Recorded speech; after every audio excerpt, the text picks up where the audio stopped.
16 मार्च 1986 की revise course की अव्यक्त मुरली है।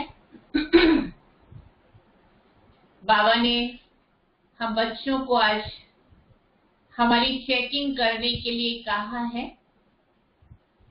क्योंकि अंतिम पेपर जो होगा वो 1 सेकंड का पेपर होगा। तो बाबा ने कहा अपनी स्वीट साइलेंस स्थिति में 1 सेकंड में स्थित हो सकते हो। स्वीट साइलेंस स्थिति जो अनादि स्थिति है हमारी। बाबा ने कहा कि अनादि संस्कार, अनादि स्वरूप और अनादि स्वभाव वो साइलेंस में रहने का है, लेकिन आदि स्वभाव संस्कार आवाज में आने के हैं। परंतु वर्तमान समय बाबा ने कहा कि सृष्टि चक्र के हिसाब से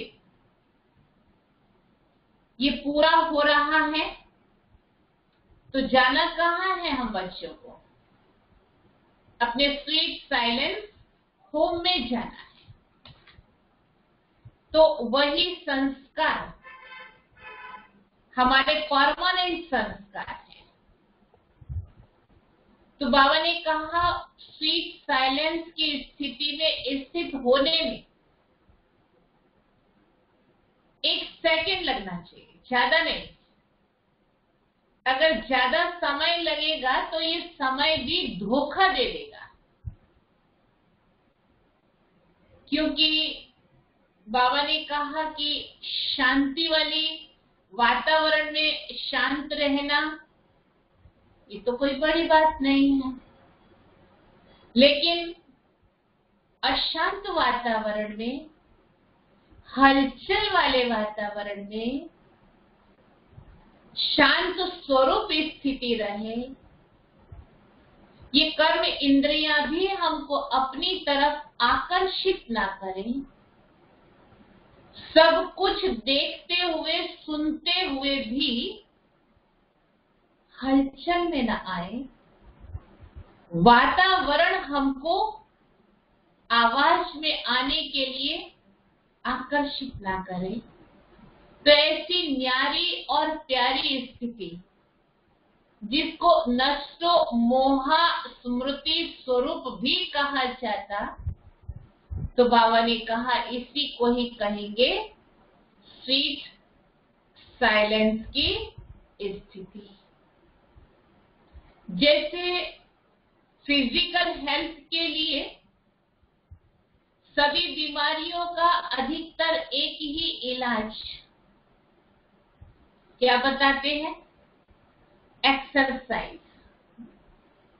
तो बाबा ने कहा कि अंत समय में चारों तरफ से हलचल का वातावरण होगा।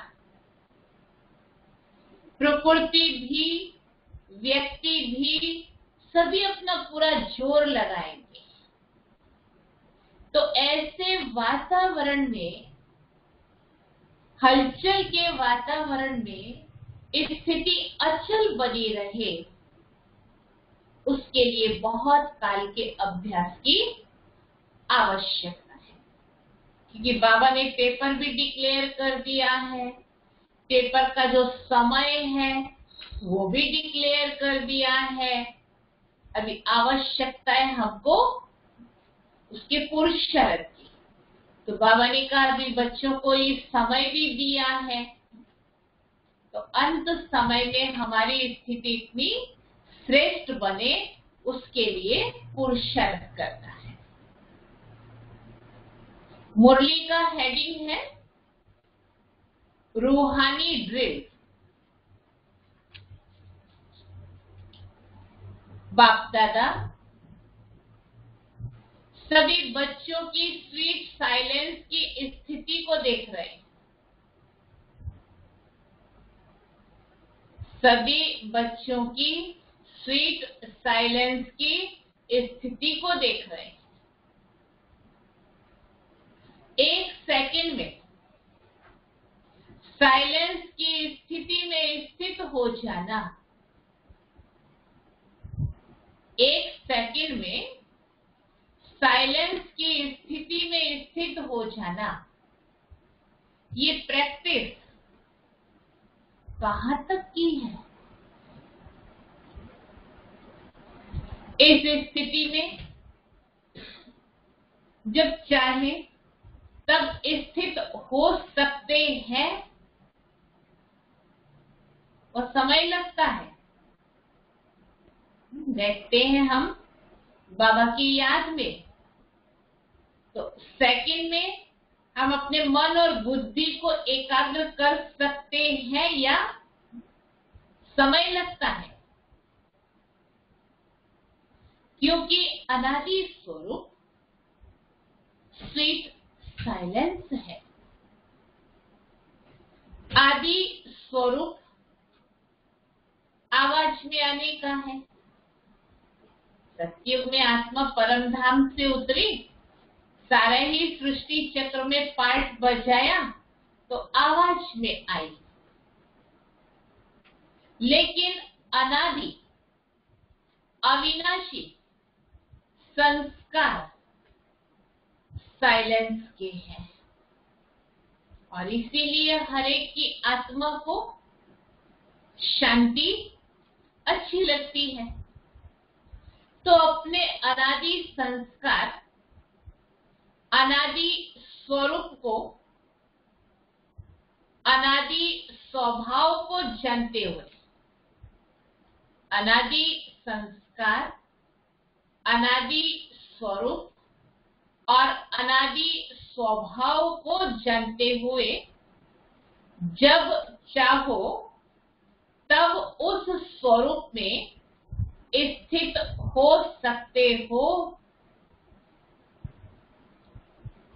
84 जन्म आवाज में आने के हैं, इसीलिए सदा आवाज में आने का अभ्यास है। लेकिन अनादि स्वरूप और फिर इस समय चक्र पूरा होने के कारण वापस साइलेंस होम में जाना है। एक तो हमारा अनादि स्वरूप स्वीट साइलेंस स्वरूप है, दूसरा ये चक्र पूरा होने के कारण हमको कहां जाना है? अपने स्वीट साइलेंस होम में जाना है। तो अब घर जाने का समय समीप है। अब आदि अनादि, आदि मध्य अंत तीनों ही काल का पाठ समाप्त कर अपने अनादि स्वरूप, अनादि स्थिति में स्थित होने का समय है। सृष्टि चक्र में जो हमने पाठ बजाया, आदि मध्य अंत, इन तीनों ही काल का पाठ समाप्त कर अभी कहाँ आप पहुंचे हैं? अंतिम समय में आप पहुंचे हैं। तो अभी कहाँ जाना है हमको? अपने स्वीट साइलेंस होम में जाना है। तो इसीलिए इस स्थिति का अभ्यास अभी ज्यादा आवश्यक है। अपने आप को चेक करो कि कर्म इंद्रिय जीत बने हैं।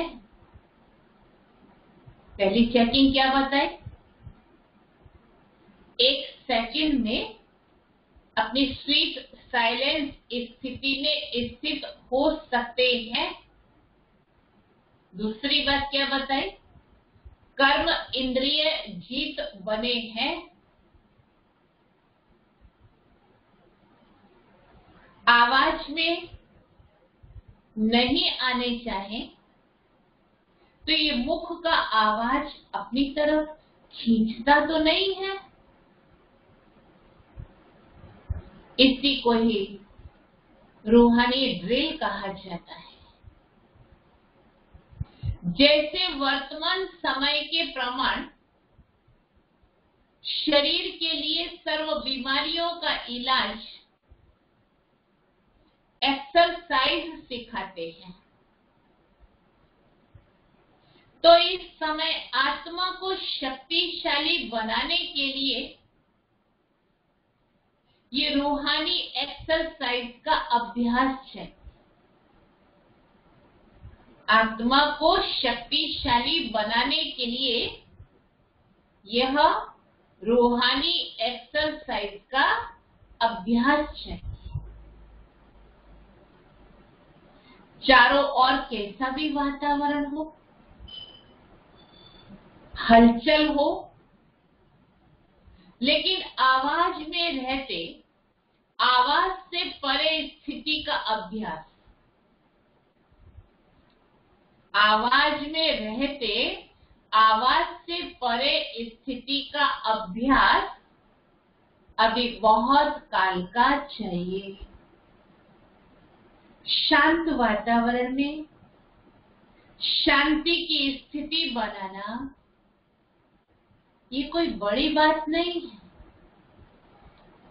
शांत वातावरण में शांति की स्थिति बनाना ये कोई बड़ी बात नहीं है। अशांति के बीच आप शांत रहो, अशांति के बीच आप शांत रहो, ये अभ्यास चाहिए। ऐसा अभ्यास जानते हो, चाहे अपनी कमजोरियों की हलचल हो, संस्कारों के व्यर्थ संकल्पों की हलचल हो, ऐसी हलचल के समय स्वयं को अचल बना सकते हो, वह टाइम लग जाता है। बाबा हम बच्चों को हमारी चेकिंग करने के लिए कह रहे हैं कि चाहे हमारी ही कमजोरियों की हलचल हो या हमारे व्यर्थ संकल्पों की हलचल हो, ऐसी हलचल के समय स्वयं को अचल बना सकते हो, वो टाइम लग जाता है। क्योंकि टाइम लगना ये कभी भी धोखा दे सकता है। समाप्ति के समय में ज्यादा समय नहीं मिलता है। फाइनल रिजल्ट का पेपर कुछ सेकंड और मिनटों का ही होना है। फाइनल रिजल्ट का पेपर कुछ सेकंड मिनटों का ही होना है, लेकिन चारों ओर की हलचल के वातावरण में अचल रहने पर नंबर मिलता है। अगर बहुत काल हलचल की स्थिति से अचल बनने में समय लगने का अभ्यास होगा, हलचल की स्थिति में बहुत टाइम लगता होगा अचल बनने में, तो समाप्ति के समय क्या रिजल्ट होगी? इसीलिए यह रूहानी एक्सरसाइज का अभ्यास करो। कैसा भी वातावरण हो, कैसी भी परिस्थिति हो, लेकिन हमारी स्थिति हलचल में न आए, अथवा तो अचल स्थिति बनाने में हमारा समय न लगे। तो बाबा ऐसी स्थिति की हम बच्चों से अपेक्षा रखते हैं। इसीलिए ये रूहानी एक्सरसाइज का अभ्यास करो। मन को जहां और जितना समय स्थित करने चाहो, उतना समय वहां स्थित कर सको। ऐसा नहीं कि हम इंतजार करें कि कब दुनिया की परिस्थितियां बहुत हलचल में आए, उस समय फिर हम अपने आप को देखें कि क्या हम अचल रह सकते। नहीं, वर्तमान समय की हमारे सराउंडिंग जो भी वातावरण है, जो भी छोटी छोटी बातें आती हैं, उसमें हम अपने आप को चेक करते रहे, हम कितना उन बातों के व्यर्थ में तो नहीं चले जाते हैं, या हमारे मन की स्थिति कई हलचल में आकर के अप डाउन तो नहीं होती है। तो वर्तमान समय की भी छोटी छोटी परिस्थितियां या कोई व्यक्तियों के द्वारा वातावरण कोई ऐसा बनता है, तो उस समय हमारी स्थिति क्या रहती है, ये हम अपने आप को चेक करते हैं। फाइनल पेपर है बहुत सहज, और पहले से ही बता देते हैं कि ये पेपर आने का है, लेकिन नंबर बहुत थोड़े समय में मिलना है। स्टेज भी पावरफुल, देह के संबंध, देह के संस्कार, देह के संबंध, देह के संस्कार, व्यक्ति या वैभव, वाइब्रेशन, वायुमंडल, सब होते हुए भी आकर्षित ना करें। इसी को ही कहते हैं नष्टो मोहा समर्थ स्वरूप। कोई भी पेपर हमको आकर्षित ना करे, इसको कहते नष्टो मोहा समर्थ स्वरूप। तो ऐसी प्रैक्टिस है, और बाबा क्लियर कर रहे हैं, लोग चिल्लाते रहे और आप अचल रहो। लोग चिल्लाते रहे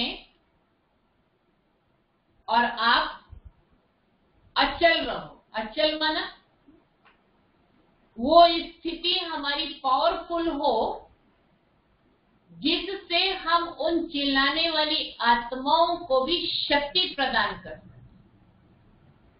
रहम की भावना अंदर हो, लेकिन हलचल में ना आए। प्रकृति भी, माया भी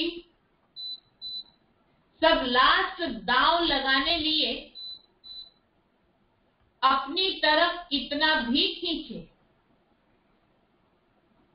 लेकिन आप न्यारे और बाप के प्यारे बनने की स्थिति में लवलीन रहो। माया भी, उसके 5 विकार भी अपना लास्ट दांव हमारे ऊपर आजमाएंगे। प्रकृति के 5 तत्व भी हलचल में लाने का प्रयास करेंगे, अपने उपद्रव बताएंगे, लेकिन बाबा ने कहा आप न्यारे और बाप के प्यारे बनने की स्थिति में लवलीन रहो। इसको कहा जाता है देखते हुए भी न देखो, सुनते हुए भी न सुनो, ऐसा अभ्यास हो। इसी को ही स्वीट साइलेंस स्वरूप की स्थिति कहा जाता है। फिर भी बाप दादा समय दे रहा है, रहमदिल बाप है। फिर भी बाप दादा समय दे रहा है, दिया है ना, स्पेशल समय मिला है ना अभी हमको। इसलिए हम सभी को अपनी अपनी चेकिंग करनी कि जो पहले पुरुषार्थ चल रहा था, क्या वही रफ्तार है, या पुरुषार्थ उससे भी कम तो नहीं हो गया है, क्योंकि प्रिपरेशन लीव मिलती है तो कई से छुट्टी समझ करके उसमें आलसू भी हो जाते हैं। आलस सिर्फ छठा विकार बहुत बड़ा विकार है। जब स्कूल जाने का होता है, कॉलेज जाने का होता है स्टूडेंट्स को, तो फिर उस समय फिर भी थोड़ा नियमित रहते हैं, भी जाना है, समय पर जाना है। लेकिन जब उनको प्रिपरेशन लीव मिलती है तो स्कूल कॉलेज तो जाना नहीं है, तो वो समय उनको बुद्धि में नहीं रहता है। तो फिर होता है हमको खुद ही पढ़ना है ना, कभी भी पढ़ लेंगे। तो ऐसे ही हम ब्राह्मण आत्माएं भी कभी कभी आलस्य के वशीभूत हो जाती। तो जो बाबा ने हम बच्चों को नियम बना करके दिया है समय पर क्लास करने का, तो फिर वो अलबेलापन आ जाता है कि मुरली सुननी है या पढ़नी है, पढ़ लेंगे, सारा दिन में कभी भी पढ़ लेंगे। तो फिर जो अमृत वेले बाबा के हम महावाक्य सुनते हैं या पढ़ते हैं, जो उसका प्रभाव होता है वो फिर सारा दिन का प्रभाव नहीं होता। समय का, वातावरण का भी इफेक्ट होता है ना। तो पढ़ाई का समय हमारा ये विशेष है अमृत वेले का। हाँ, फिर सारा दिन में होमवर्क कभी भी करे वो एक अलग बात है। तो इसलिए हमको अपने आप को चेक करना है कि कहाँ हमारा पुरुषार्थ और ढीला तो नहीं हो गया है, जबकि बाबा ने हमको विशेष समय दिया है, या फिर हम अटेंशन रख करके और विशेष पुरुषार्थ कर रहे हैं। तो हमको हर एक को अपने आप को देखना है। तो बाबा ने कहा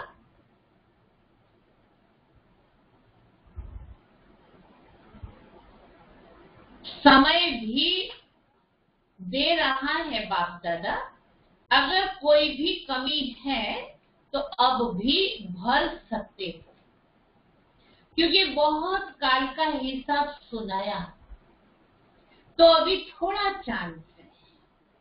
इसीलिए इस प्रैक्टिस की बहुत फुल अटेंशन रखो। पास विद ऑनर बनना या पास होना इसी आधार और इसी अभ्यास पर है। ऐसा अभ्यास है, समय की घंटी बजे तो तैयार होंगे, या भी सोचते हो तैयार होना है। इसी अभ्यास के कारण अष्ट रत्नों की माला विशेष छोटी बनी है, बहुत थोड़े टाइम की है। जैसे आप लोग कहते हो ना, सेकंड में मुक्ति व जीवन मुक्ति का वर्षा लेना सभी का अधिकार है।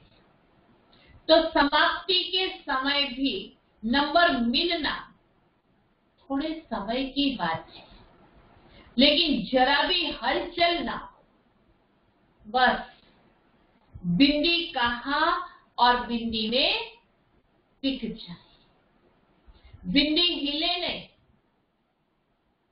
ऐसे नहीं कि उस समय अभ्यास करना शुरू करो, मैं आत्मा हूं, मैं आत्मा हूं, ये नहीं चलेगा। क्योंकि सुनाया वार भी चारों ओर का होगा। प्रकृति के पांचों तत्वों का भी होगा, माया के 5 विकारों का भी होगा, तो फिर अपने स्वभाव संस्कार का भी होगा, और फिर इवल सोल्स का भी होगा। वो कहाँ जाएंगे बेचारे? उनको शांति चाहिए, तो वो भी शांति सागर बाप के चारों तरफ का वार होगा। लास्ट ट्रायल सब करेंगे, जाते जाते अपना पूरा जोर लगाएंगे। प्रकृति में भी जितनी शक्ति होगी, माया में भी जितनी शक्ति होगी, ट्रायल करेगी। उनकी भी लास्ट ट्रायल और आपकी लास्ट कर्मातीत कर्म बंधन मुक्त स्थिति होगी। दोनों तरफ की बहुत पावरफुल सीन होगी। उस तरफ माया की, प्रकृति की बहुत जबरदस्त सीन होंगी, और इस तरफ माया जीत बनने वाले, प्रकृति जीत बनने वाले, कर्म इंद्रिय जीत बनने वाले हम बच्चों की भी कर्मातीत स्थिति फुल फोर्स में होगी। वह भी फुल फोर्स, यह भी फुल फोर्स। लेकिन सेकंड की विजय, विजय के नगाड़े बजाएगी। समझा? लास्ट पेपर क्या है? सब शुभ संकल्प तो यही रखते भी हैं और रखना भी है कि नंबर 1 आना ही है। बात है ना, इसीलिए पहले से ही पेपर डिक्लेयर कर दिया अपने बच्चों के। उन स्कूल कॉलेज में पेपर लीक होते हैं तो कितनी हलचल मच जाती है, लेकिन यहाँ बाबा ने बच्चों के आगे पेपर लीक कर दिया। ज्यादा प्यार है ना, जिससे मेरे बच्चे अभी से तैयारी फुल फोर्स में कर सके। तो जब चारों ओर की बातों में विन होंगे तभी 1 आएंगे। अगर एक बात में जरा भी व्यर्थ संकल्प, व्यर्थ समय लग गया तो नंबर पीछे हो जाएगा। इसीलिए सब चेक करो, चारों ही तरफ चेक करो। डबल विदेशी सब में तीव्र जाने चाहते हैं, इसीलिए तीव्र पुरुषार्थ का फुल अटेंशन, तीव्र पुरुषार्थ व फुल अटेंशन इस अभ्यास में अभी से देते रहो। समझा? क्वेश्चन को भी जानते हो,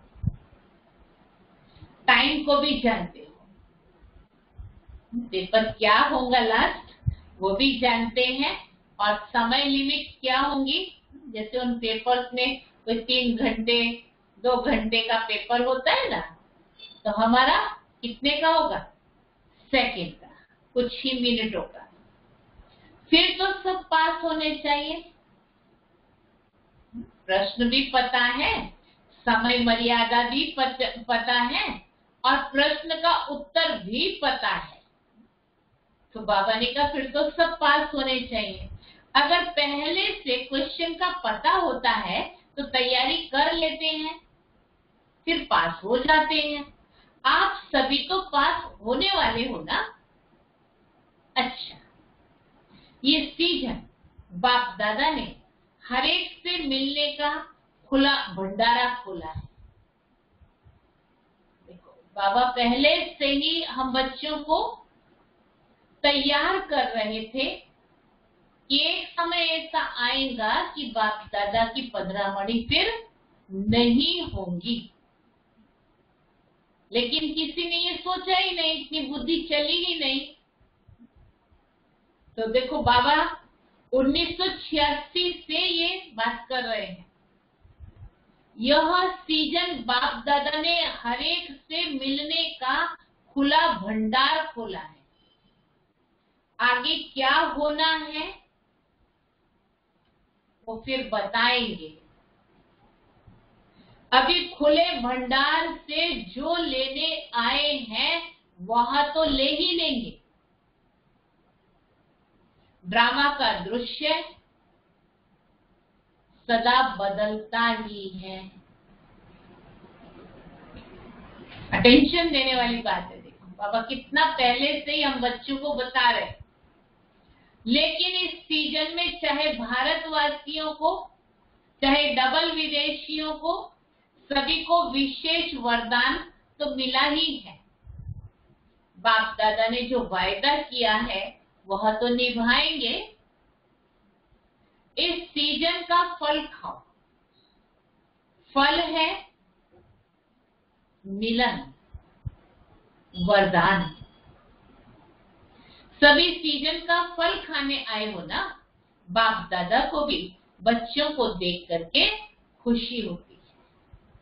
फिर भी साकारी सृष्टि में तो सब देखना होता है, अभी तो मौज मना लो।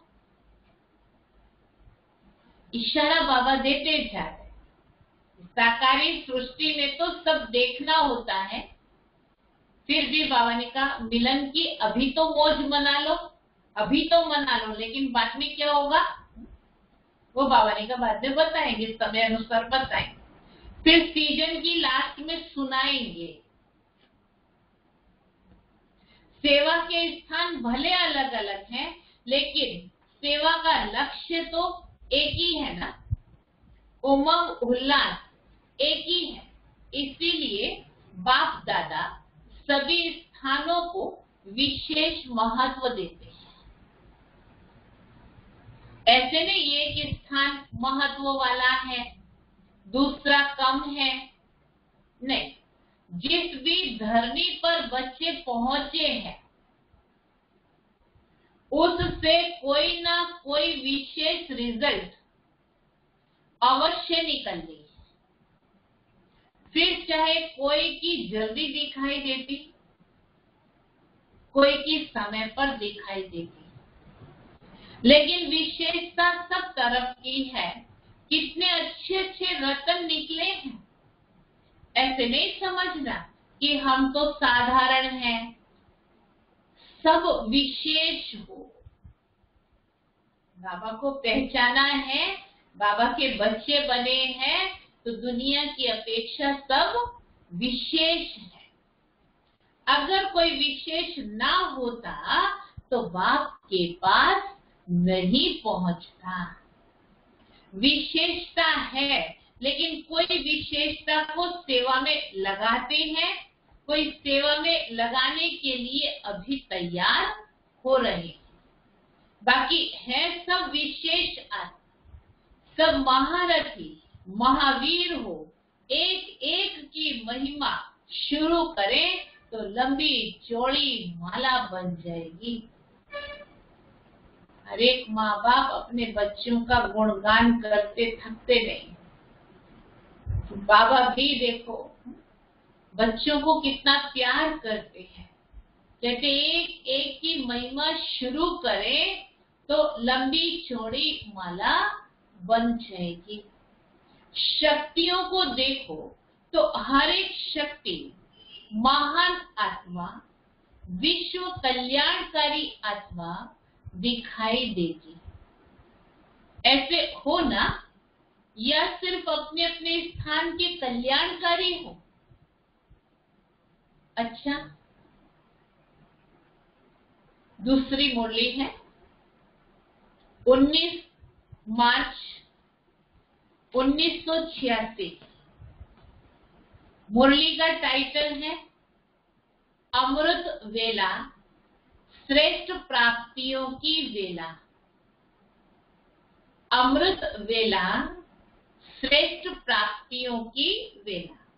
आज रूहानी बागवान अपने रूहानी रोज फ्लावर्स का बगीचा देख रहे हैं। कैसे फ्लावर्स?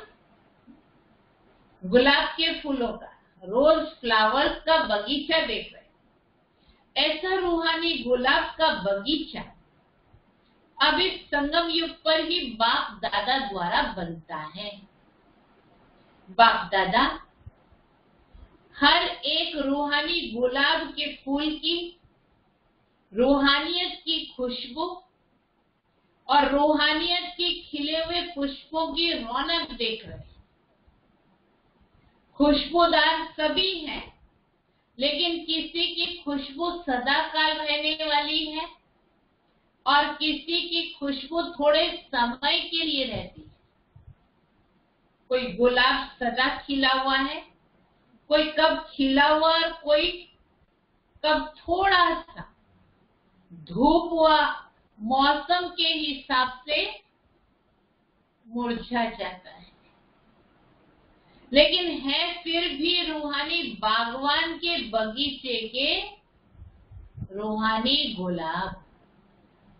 कोई कोई रूहानी गुलाब में ज्ञान की खुशबू विशेष है, कोई में याद की खुशबू विशेष है, तो कोई में धारणा की खुशबू, तो कोई में सेवा की खुशबू विशेष है। कोई कोई ऐसे भी हैं जो सर्व खुशबू से संपन्न है। तो बगीचे में सबसे पहले नजर किसके ऊपर जाएगी? जिसकी दूर से ही खुशबू आकर्षित करेगी, उस तरफ ही नजर पहले जाती है। तो रूहानी बागवान सदा सभी रूहानी गुलाब के पुष्पों को देखते हैं। लेकिन नंबर 1, प्यार भी सभी से है, क्योंकि हर एक गुलाब पुष्प के अंदर बागवान प्रति अति प्यार है। हर एक रूहानी गुलाब पुष्प के अंदर बागवान के प्रति अति प्यार है। मालिक से पुष्पों का प्यार है और मालिक का पुष्पों से प्यार। फिर भी शोकेस में सदा रखने वाले रूहानी गुलाब वही होते जो सदा सर्व खुशबू से संपन्न है और सदा खिले हुए हैं, मुरझाए हुए कभी नहीं। रोज अमृत वेले बाप दादा स्नेह और शक्ति की विशेष पालना से सभी रूहानी गुलाब के पुष्पों से मिलन मनाते। अमृत वेला विशेष प्रभु पालना की वेला है। अमृत वेले विशेष परमात्मा मिलन की वेला है, रूहानी रूह रिहान करने की वेला है। अमृत वेले भोले भंडारी के वरदानों के खजाने से सहज वरदान प्राप्त करने की वेला है। अमृत वेले का कितना महत्व है और सचमुच हम उसका अनुभव भी करते हैं। जो गायन है मन इच्छित फल प्राप्त करना, ये इस समय अमृत वेले के समय का गायन है। बिना मेहनत के खुले खजाने प्राप्त करने की वेला है। मेहनत नहीं है क्या? सिर्फ आलस्य को त्याग करने की मेहनत, बाकी और कुछ मेहनत नहीं है। सहज सर्व प्राप्तियां बाबा से होती हैं। ऐसे सुहावने समय को अनुभव से जानते हो ना, अनुभवी ही जाने इस श्रेष्ठ सुख को, श्रेष्ठ प्राप्तियों को। तो बाप दादा सभी रूहानी गुलाब को देख देख हर्षित हो रहे हैं। बाप दादा भी कहते हैं, वाह मेरे रूहानी गुलाब। आप वाह वाह के गीत गाते हो, तो बाप दादा भी वाह वाह के गीत गाते हैं। समझा? मुरलियां तो बहुत सुनी है, सुन सुन कर संपन्न बन गए। ज्ञान तो भरपूर आ गया है ना हम बच्चों। अभी महादानी बन बांटने के प्लान बना रहे हो। ये उमंग बहुत अच्छा है। आज यूके अर्थात ओके रहने वालों का टर्न है। डबल विदेशियों का एक शब्द सुनकर के बाप दादा सदा मुस्कुराते रहते। कौन सा? Thank you. थैंक यू करते हुए भी बाप को भी याद करते रहते, क्योंकि सबसे पहले शुक्रिया दिल से बाप का ही मानते हैं। तो जब किसी को भी थैंक यू करते तो पहले बाप याद आएगा ना। ब्राह्मण जीवन में पहला शुक्रिया स्वतः ही बाप के प्रति निकलता है। उठते बैठते अनेक प्रकार अनेक बार थैंक यू कहते हैं। ये भी एक विधि है बाप को याद करने की। यूके वाले सर्व भिन्न भिन्न हद की शक्तियों वाले वालों को मिलाने के निमित्त बने हुए हैं। अनेक प्रकार के नॉलेज की शक्तियां हैं, भिन्न भिन्न शक्ति वाले, भिन्न भिन्न वर्ग वाले, भिन्न भिन्न धर्म वाले, भाषा वाले, सभी को मिलाकर एक ही ब्राह्मण धर्म में लाना, ये ब्राह्मण धर्म। ब्राह्मण भाषा में आना, ब्राह्मणों की भाषा भी अपनी है, जो नए समझ नहीं सकते ये क्या बोलते हैं, तो ब्राह्मणों की भाषा, ब्राह्मणों की डिक्शनरी ही अपनी है। तो यूके वाले सभी को एक बनाने में बिजी रहते हो ना। संख्या भी अच्छी है और स्नेह भी अच्छा है। हर एक स्थान की अपनी अपनी विशेषता तो है ही है, लेकिन आज यूके का सुना रहे हैं, यज्ञ स्नेही, यज्ञ सहयोगी, ये विशेषता अच्छी दिखाई देती है। हर कदम पर पहले यज्ञ अर्थात मधुबन का हिस्सा निकालने में अच्छे नंबर जा रहे हैं। डायरेक्ट मधुबन की याद एक स्पेशल लिस्ट बन जाती है।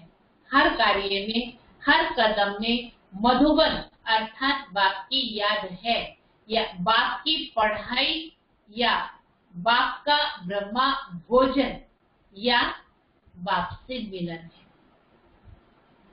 स्वतः मधुबन ही बाप की याद दिलाने वाला है। कहाँ भी रहते मधुबन की याद आना अर्थात विशेष स्नेह लिफ्ट बन जाती है। चढ़ने की मेहनत से छूट जाते हो, सेकंड में स्विच ऑन किया और पहुंचे बाप दादा को। और कोई हीरे मोती नहीं चाहिए, बाबा को स्नेह की छोटी वस्तु ही हीरे रत्न है। इसलिए सुदामा के कच्चे चावल गाए हुए हैं। इसका भाव अर्थ यही है कि स्नेह की छोटी सी सुई में भी मधुबन याद आता है, तो वह भी बहुत बड़ा अमूल्य रत्न है, क्योंकि स्नेह का दाम है, वैल्यू स्नेह की है, चीज की नहीं। अगर कोई वैसे ही भल कितना भी दे देवे, लेकिन स्नेह नहीं, तो उसका जमा नहीं होता है। और स्नेह से थोड़ा भी जमा करे तो उसका पदम गुणा जमा हो जाता है। तो बाप को स्नेह पसंद है। तो यूके वालों की विशेषता यज्ञ स्नेही, यज्ञ सहयोगी आदि से रही है। यही सहज योग भी है। सहयोग सहज योग है। सहयोग का संकल्प आने से भी याद तो बाकी रहेगी ना। तो सहयोगी सहज योगी स्वतः ही बन जाते हैं। योग बाप से होता, मधुबन अर्थात बाप दादा से। तो सहयोगी बनने वाले भी सहज योग की सब्जेक्ट में अच्छे नंबर ले लेते हैं। दिल का सहयोग बाप को प्रिय है, इसीलिए यहाँ यादगार भी दिलवाड़ा मंदिर बनाया है। तो दिल वाला बाप को दिल का स्नेह, दिल का सहयोग ही प्रिय है। छोटी दिल वाले छोटा सौदा कर खुश हो जाते हैं, और बड़ी दिल वाले बेहद का सौदा करते हैं। फाउंडेशन बड़ी दिल है तो विस्तार भी बड़ा हो रहा है। फाउंडेशन अर्थात जानकी दादी जिन्होंने वहां सेवाओं की शुरुआत की, तो बाबा ने उनके लिए कहा है वास्तव में फाउंडेशन बड़ी दिल है तो विस्तार भी बड़ा हो रहा है। जैसे कई जगह पर वृक्ष देखे होंगे तो वृक्ष की शाखाएं भी तना बन जाती है। वड़ का वृक्ष होता है बनेन ट्री, तो उसकी शाखाएं भी जड़ बन जाती है। पता है अभी हमारे सेंटर पर भी एक बड़ का झाड़ निकला हुआ है। हमारे पीछे जहाँ किचन है ना, उसकी दीवार में एक बड़ का झाड़ निकला और हमको तो दिखाई नहीं दिया, वो पीछे की साइड में है। ऐसा निकला, उसकी शाखा ऊपर की टीन शेड से अंदर आ रही, दीवार भी फाड़ दी उसने और टीन शेड भी फाड़ दी। और कभी भी इतने वर्षों में अंदर पानी नहीं आया, लेकिन इस साल जो अनाज का स्टोर रूम है उसमें खूब पानी आया है। तो कैसा ये वड़ का झाड़ होता है, इसकी शाखाएं कैसी होती वो आपको बता रहे। जैसे ऑस्ट्रेलिया निकला, अमेरिका, यूरोप, अफ्रीका निकले, सब तना बन गए और हर एक तना की शाखाएं भी अच्छी तरह से वृद्धि को पा रही, क्योंकि फाउंडेशन स्नेह और सहयोग के पानी से मजबूत है, इसीलिए विस्तार भी अच्छा है और फल भी अच्छे हैं। अच्छा, आज का वरदान है, देह भान का त्याग कर, देह भान का त्याग कर निक्रोधी बनने वाले, निक्रोधी बनने वाले निर्माण चित्त भव, निर्माण चित्त भव। जो बच्चे देह भान का त्याग करते हैं, जो बच्चे देह भान का त्याग करते हैं, उन्हें कभी भी क्रोध नहीं आ सकता, उन्हें कभी भी क्रोध नहीं आ सकता,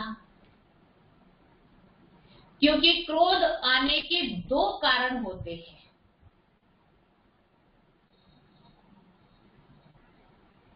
क्रोध आने के दो कारण होते हैं।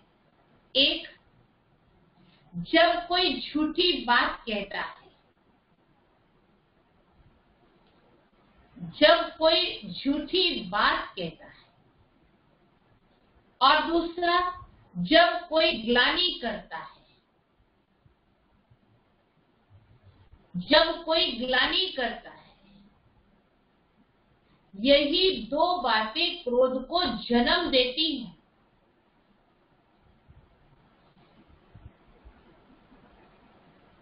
यही दो बातें क्रोध को जन्म देती हैं। ऐसी परिस्थिति में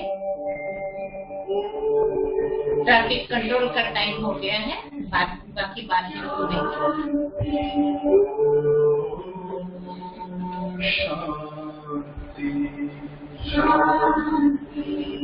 अंतर मन में ज्योति जगाओ, होगा दूर अंधेरा।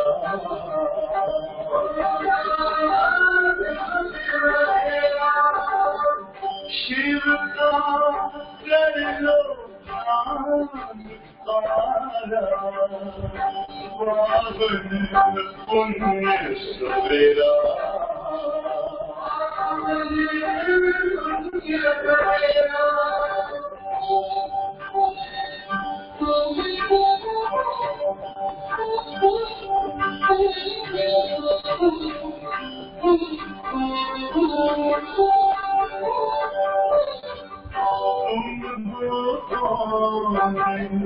कहाँ से आए अपने आप को जानो,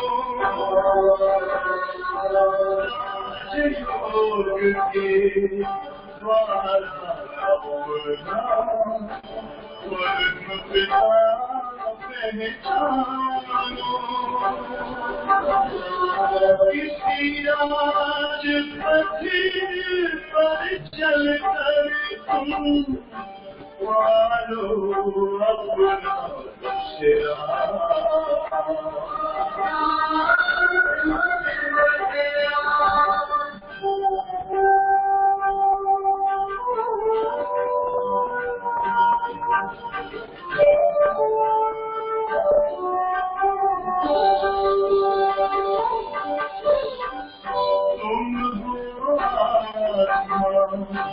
तन से प्यारे परमात्मा को प्यारे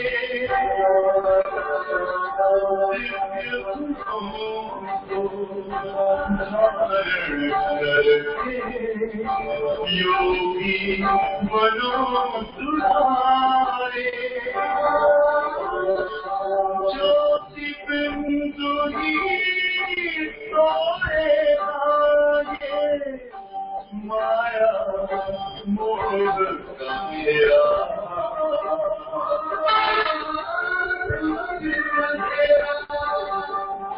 अंतर मन में ज्योति जगा लो होगा दूर अंधेरा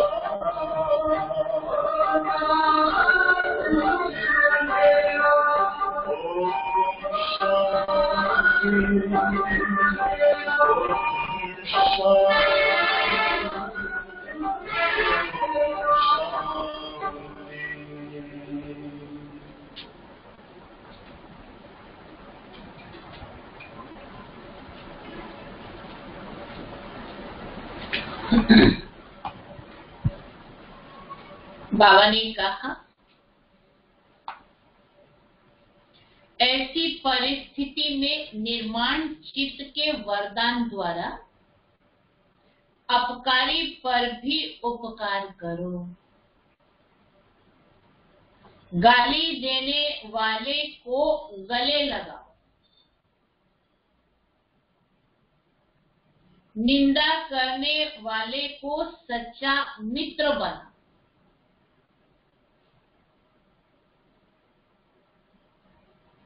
क्या उपाय बताया बाबा ने क्रोध को जीतने का?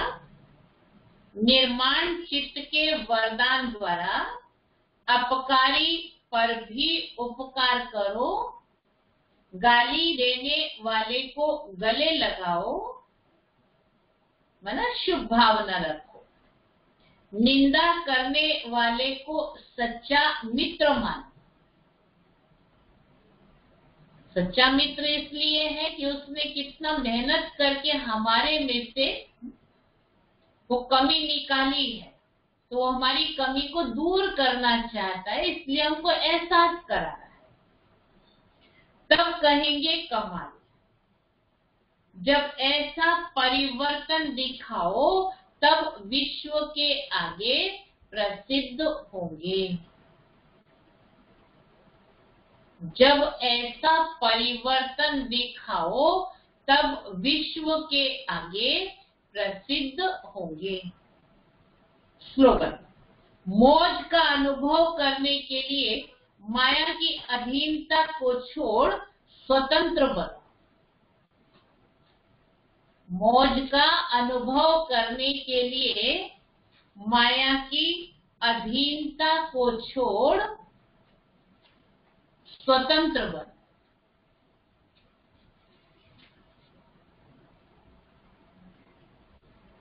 आज का सोमान है,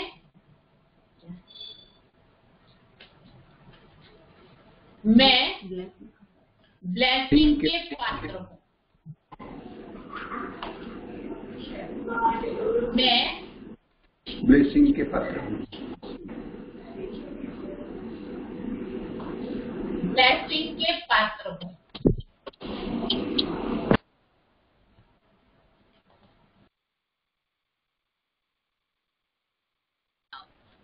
मैं शक्तिशाली हूँ। मैं शक्तिशाली हूँ। जैसे लौकिक में माँ बाप अपने सिकी लगे स्नेही बच्चे की गुप्त ही गुप्त बहुत शक्तिशाली चीजों से पालना करते हैं, जिसको आप लोग खातरी कहते हो। तो बाप दादा वतन में सभी बच्चों की विशेष खातरी करते हैं। जैसे मधुबन में आते हो तो विशेष खातरी होती है, ऐसे बाप दादा भी वतन में हर बच्चे को फरिश्ते आकारी रूप में आवाहन कर सन्मुख बुलाते हैं और आकारी रूप से अपने संकल्प द्वारा सूक्ष्म सर्व शक्तियों का विशेष बल भरने की खातरी करते हैं। यह है माता पिता के स्नेह की पालना के रूप में विशेष खातरी। ब्रह्मा माँ की बच्चों में रूहानी ममता है, तो बच्चों को सूक्ष्म स्नेह के आवाहन से वतन में इमर्ज कर विशेष शक्तियों की खुराक खिलाते हैं। तो ऐसी रूहानी पालना द्वारा स्वयं भी शक्तिशाली बनो और दूसरों को भी बनाओ।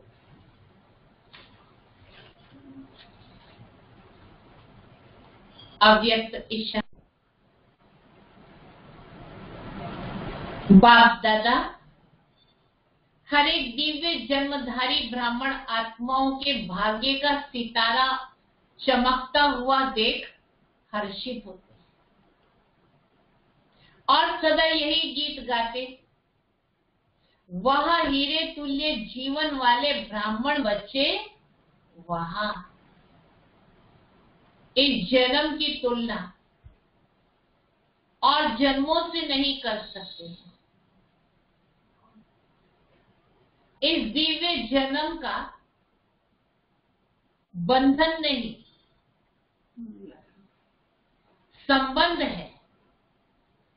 कर्म बंधनी जन्म नहीं,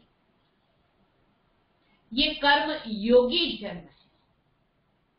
इस अलौकिक दिव्य जन्म में ब्राह्मण आत्मा स्वतंत्र है, न कि परतंत्र। जब तेरे को मेरे में लाते हो तब परतंत्र होते हो। अच्छा, ओम शांति।